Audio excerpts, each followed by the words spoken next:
Assalamualaikum warahmatullahi wabarakatuh. Sebelumnya, perkenalkan nama saya Sylvia Sevita Dewi, NIM 24 10 10 10 11 dari kelas Data Mining A. Nah, di sini saya akan menjelaskan tugas praktikum modul 4 dan 5 Classification Tree. Sebelumnya, saya mohon maaf jika suara saya terdengar tidak jelas karena sedang sedikit batuk. Langsung saja, kita di sini mengimportkan modul NAMPI, saya aliaskan menjadi NP, lalu saya pandas ini aliaskan menjadi PD, di sini untuk memanipulasi sebuah data. Lalu from matplotlib import pplot ASPLT ini digunakan untuk memvisualisasikan data. Nah, lalu import sklearn ini untuk membantu melakukan training data atau menyediakan dataset. Lalu dari import sklearn itu from sklearn import dataset, mengimport dataset, import tree, lalu import train test split, membagi dataset, import confusion metric, import decision tree classifier untuk menggambarkan sebuah model. Lalu di sini ada from scale metric, import akurasi skor untuk melihat sebuah akurasi dari skornya. Lalu from scale dataset import load bit, lalu import load basket. Terdapat ada lebih 3 data. Pertama saja langsung kita ke data wide. Nah, pertama data wide di sini saya mendeklarasikan sebuah variabel di sini df wine, di mana ini berisi load wine untuk mengeload atau mengeluarkan dari data set wine tersebut. Variabel wine di mana PD data frame df wine.data, di mana di sini nanti akan mengeluarkan filter names, filter shape, dan dataset. Nah, filter name di sini nanti keluar atribut-atribut apa aja, dan filter shape ini bisa mengetahui jumlah baris dan kolom dari dataset tersebut. Lalu print datasetnya, kita jalankan. Nah, di sini terlihat filter name-nya atributnya ada alkohol, malic acid, alkalinity of as, magnesium, total phenol, flavonoid, dan lain-lain.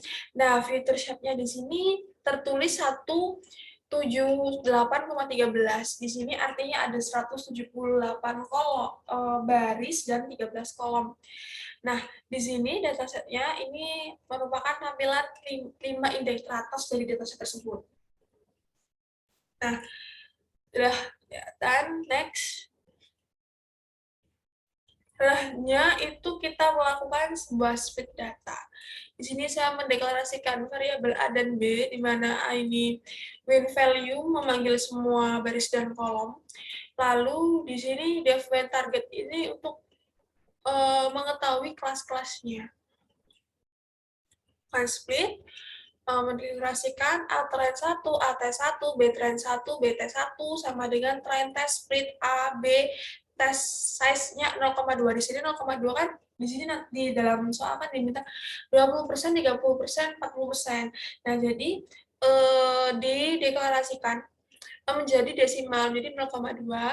Di sini untuk tren 2-nya 0,3 dan tren 3 atas 3-nya 0,4. Dan di sini random start untuk merandom ini 100. Jadi terus selanjutnya kita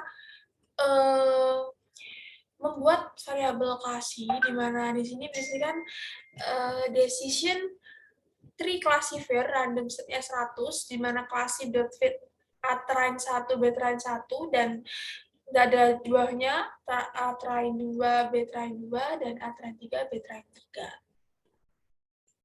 Untuk prediksi satunya classy.predict, di sini untuk memprediksikan AT1, A2 itu classy.predict-nya AT2. Di sini lalu kita mengprint dataset 20%-nya itu berapa prediksinya, 30%-nya berapa, dan 40%-nya berapa. Nah, setelah dijalankan akan terlihat, jadi dataset 20% itu terdapat data-data di bawah ini. 30%-nya ini, 80%-nya ini.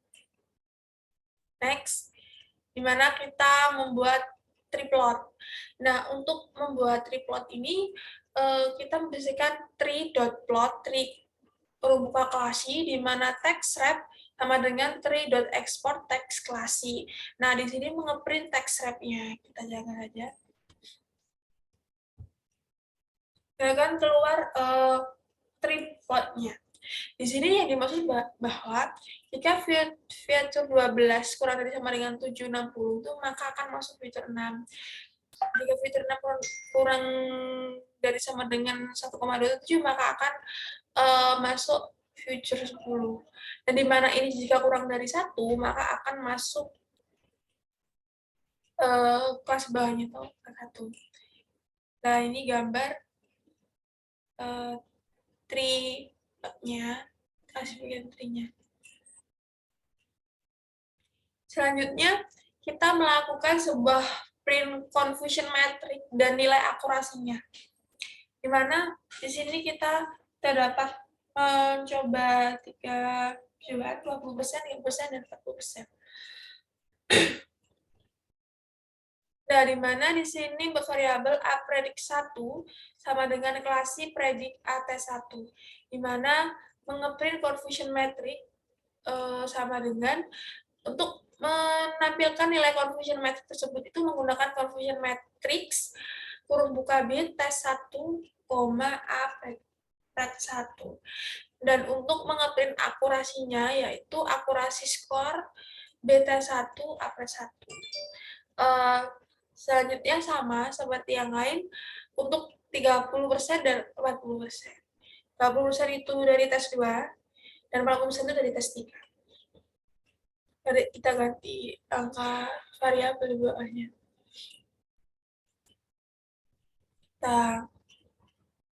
Nah, dari dataset 20 confusion matrix-nya ini. Nah, ini seharusnya masuk ke kelas 2. Di sini ada 2 data yang masuk ke kelas 1, 11 data masuk yang ke kelas 2, dan ada 2 data yang masuk kelas 3. Seharusnya masuk semua di kelas 2 ini. Lalu pada kelas 3, ada 1 data yang masuk pada kelas 1, dan ada 3 data yang masuk ke kelas 2. Nah, seharusnya ini ada sebuah kesalahan. Seharusnya masuk ke kelas 3 semua. Dan di sini akurasinya 0,78. Selanjutnya untuk data tes 30%. Di sini confusion matrix-nya kelas 1 itu benar, semua data masuk kelas 1. Yang kelas 2 itu ada 2 data yang masuk kelas 1 dan 2 data masuk kelas 3. Ini pada kelas 3 juga ada 1 data masuk kelas 1 dan 2 data masuk kelas 2. Seharusnya masuk semua kelas 3. Dan akurasinya 0,83. Lanjut, data teks 40%.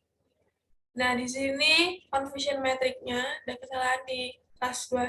Di mana ada 3 data masuk ke kelas 1 dan 2 data masuk ke kelas 3. Dan pada kelas 3 ini seharusnya masuk ke kelas 3 semua, tapi ada 1 data yang masuk kelas 1 dan 4 data yang masuk kelas 2. Di sini nilai akurasinya 0,86. Nah, selanjutnya kita lanjut ke data yang kedua, yaitu data breast sensor. Sebenarnya untuk codingan dan penjelasannya kurang lebih sama pada data yang pertama. Itu saja.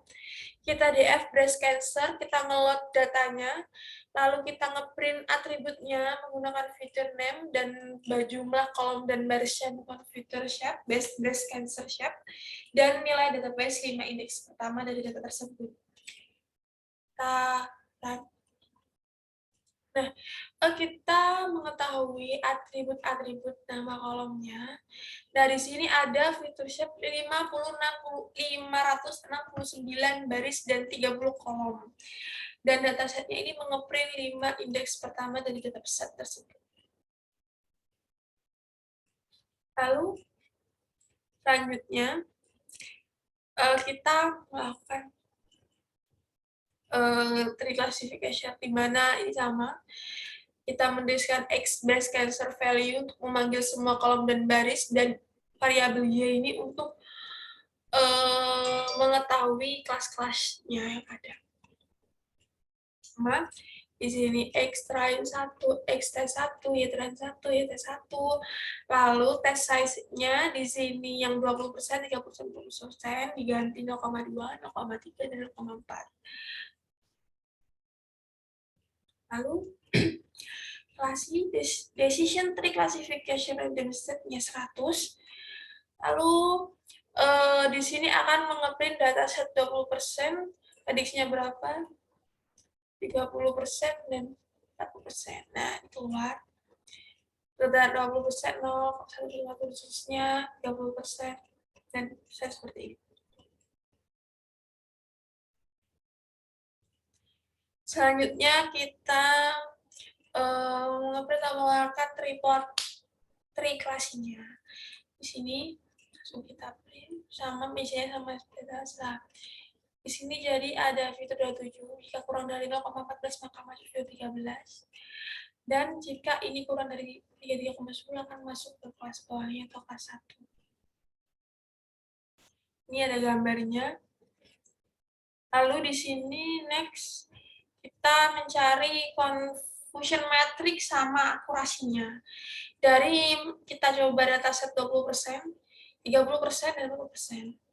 Di sini print dataset 20% sama dengan X underscore pred 1 sama dengan klasi predict X T1. Print confusion metric, di mana di sini untuk menghasilkan confusion metricnya memakai confusion metric kurung buka YT1, X pred 1.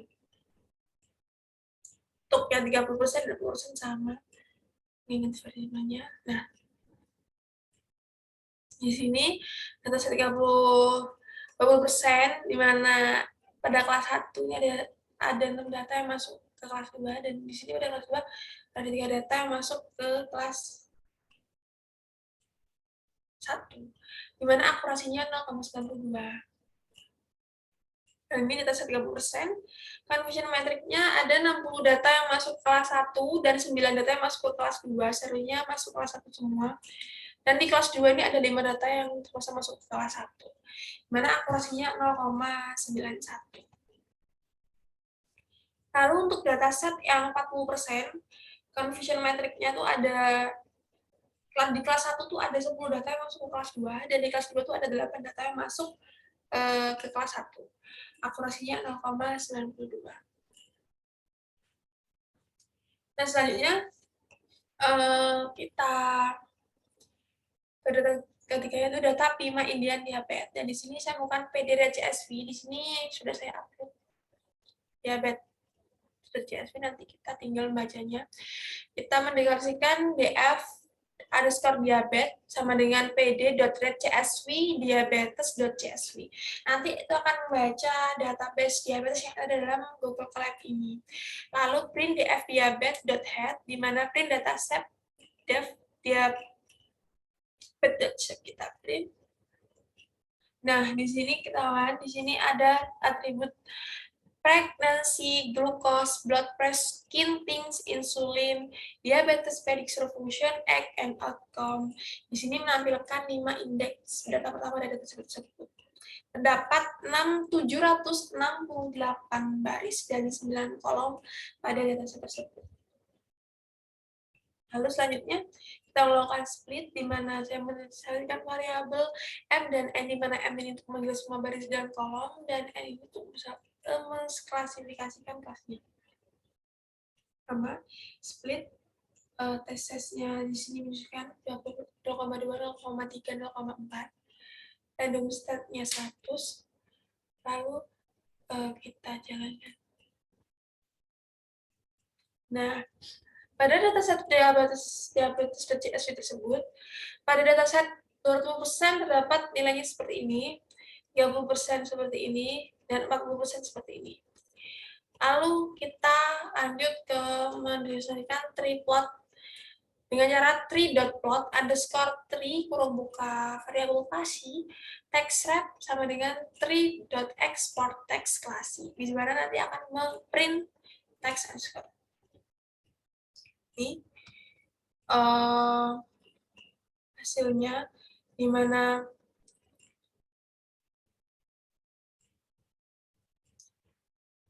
Bentar.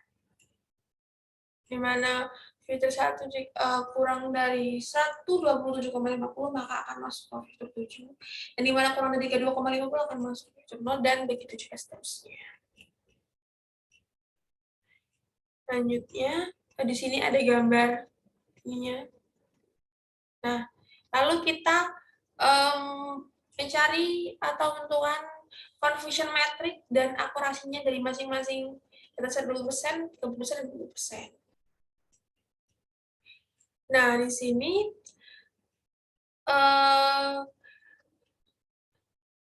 membuat Mpred 1, kelas predict MT1. Di sini untuk mencari confusion metricnya dilihat dari confusion metric MT1 dan Mpred 1 dan akurasi skor MT1 dan Mpred 1. Untuk 30%-nya di sini M_predict 2 sama dengan klasi.predict M_test 2, di mana untuk mengambil confusion metricnya menggunakan memanggil variabel confusion metric di mana diisi nilai n-test 2 dan n-predict 2. Untuk akurasinya yaitu akurasi underscore score di mana diisi dengan nilai n-test 2 dan n-predict 2. Dan untuk datatesnya 40%, di mana variabel M3 sama dengan kasih.predict M3, di mana untuk mengambil nilai confusion metricnya itu confusion metric N-3 dan M3. Dan untuk akurasinya, akurasi skor N-3 dan M3. Nah, di sini dataset 20%, di mana ada confusion metricnya. Ada 25 data yang masuk ke kelas 2 pada kelas 1, dan ada 20 data yang masuk ke kelas 1 pada kelas 2. Jadi akurasinya tuh cuma 0,6. Dan 30%-nya di sini ada 110 data yang masuk kelas 1 dan 40 data yang masuk kelas 2 pada kelas 1. Dan pada kelas 2 ini ada 29 data yang masuk kelas 1. Akurasinya 0,701. Dan dataset yang 40% ini ada 47 data yang masuk pada kelas 2 pada kelas 1. Dan ada 39 data yang masuk ke kelas 1 pada kelas 2. Dan akurasinya di sini 0,7207. Nah, mungkin sekian yang dapat saya sampaikan. Kurang lebihnya mohon maaf, jika ada kesalahan mohon maaf, jika suara saya terdengar kurang jelas mohon maaf, karena kan saya sedang sedikit batuk. Sekian dari saya. Wassalamualaikum warahmatullahi wabarakatuh.